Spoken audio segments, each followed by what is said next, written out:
May revelasyon tungkol sa aktor na si Sian Lim ang GMA writer na si Bryle Tabora. Nangyari ito nang mag-react si Tabora sa Facebook post ng Esquire Philippines ng exclusive interview nito kay Sian Lim, kung saan nagsalita ang aktor ukol sa 12-year relationship kay Kim Chiu at iba pang chismis tungkol sa kanya. Nireveal ni Tabora sa comment section na sobrang hirap katrabaho ng aktor at ginawa raw miserable ang buhay ng mga TV writer. What a friggin' joke! And he's also super difficult to work with. Made our lives as TV writers miserable. Saad ni Tabora.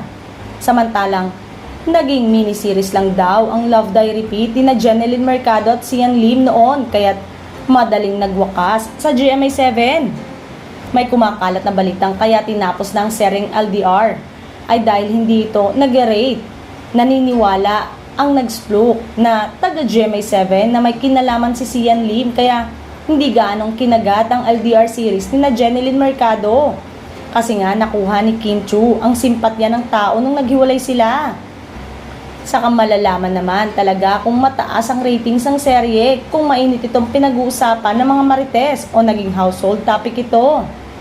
Si Sian di umano ang dahilan kaya nawala na ang LDR. Parang unfair nga naman sa aktor kung sa kanya isisilat dahil naniniwala ang grupong effort naman ito. Sadyang hindi lang kinaya ng tambalang Jen at Sian ang Kim at Paulo or Kim Pao.